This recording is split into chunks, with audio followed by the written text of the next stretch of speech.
ناظرین، ہمارے ذہنوں میں اکثر یہ خیال آتا رہتا ہے کہ کاش ہم اپنے نبی صلی اللہ علیہ وآلہ وسلم کے زمانے میں ہوتے تو ان کی زیارت سے فیض یاب ہوتے۔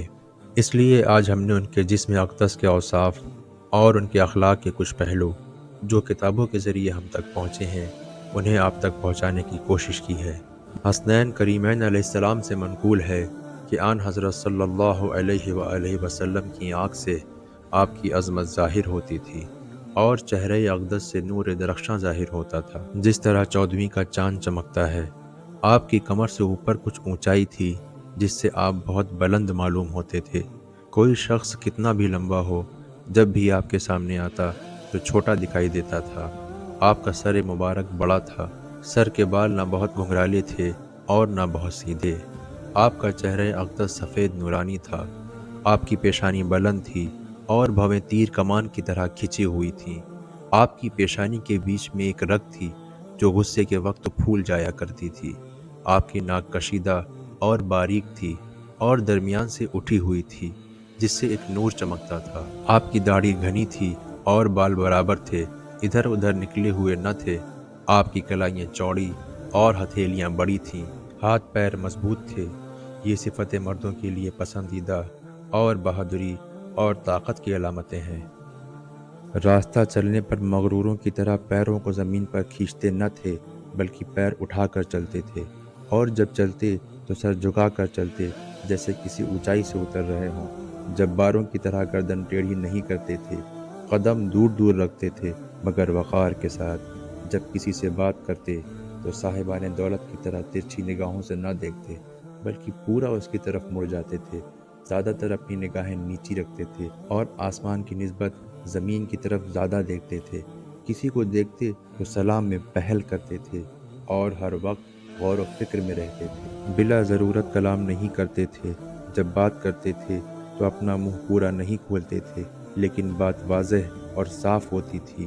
آپ نہایت ہی نرم مزاج کے تھے، کسی کو کمتر نہیں سمجھتے تھے، تھوڑی نعمت کو بہت سمجھتے تھے اور کسی نعمت کی برائی نہیں کرتے تھے، لیکن دنیاوی کھانے پینے کی چیزوں کی تعریف بھی نہیں کرتے تھے۔ کبھی غصہ نہ کرتے تھے سوائے جب کسی کا حق مارا جاتا ہو۔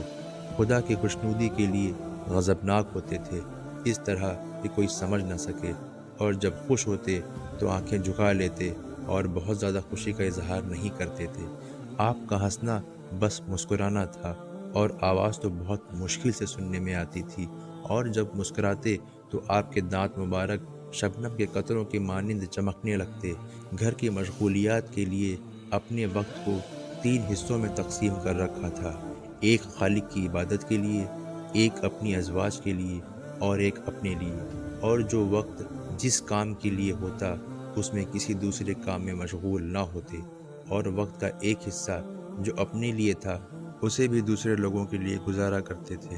اور جب گھر سے باہر نکلتے تو بے وجہ بات نہیں کرتے تھے، لوگوں کی دل جوئی فرماتے تھے اور ہر قوم کے بزرگ کی عزت کرتے تھے، اپنے اصحاب سے ملتے رہتے تھے اور ان کے حالات معلوم کرتے رہتے تھے۔ ان کی جو اچھی باتیں لوگوں میں مشہور ہوتی اس کی تعریف کرتے، اور ان کی برائیوں کو ان کی نگاہوں میں برا ثابت کرتے اور اسے ترک کروانے کی کوشش کرتے۔ آپ کی نظر میں سب سے زیادہ صاحب فضل وہ شخص ہوتا جو مسلمانوں کا خیر خواہ ہوتا، اور سب سے بزرگ وہ شخص ہوتا جو لوگوں کے ساتھ نیکی اور احسان کرتا تھا۔ آپ کسی مجلس میں اٹھتے بیٹھتے تو ذکر خدا کے ساتھ، اور مجلس میں اپنے لیے کوئی مخصوص جگہ نہیں بنائی ہوئی تھی کہ وہیں بیٹھتے، اور دوسروں سے بھی ایسا کرنے کو منع کرتے تھے۔ جب کسی جلسے میں تشریف لے جاتے تو سب سے پیچھے جو جگہ خالی ہوتی وہیں بیٹھ جاتے، اور جس سے بھی بات کرتے تو اس طرح بات کرتے کہ اسے لگتا حضرت کے نزدیک بلند مرتبہ مجھ سے زیادہ کوئی نہیں ہے۔ اگر کوئی شخص کوئی حاجت پیش کرتا تو حتی الامکان پورا کرتے تھے، ورنہ میٹھے بول کے ذریعے وعدہ لے کر اسے راضی کر لیتے تھے۔ آپ کا اخلاق تمام دنیا پر چھایا ہوا تھا، اور یہ آپ کا اخلاق ہی ہے جس کی وجہ سے آج تک لوگ دین محمد صلی اللہ علیہ وآلہ وسلم کی طرف کھینچے چلے آتے ہیں۔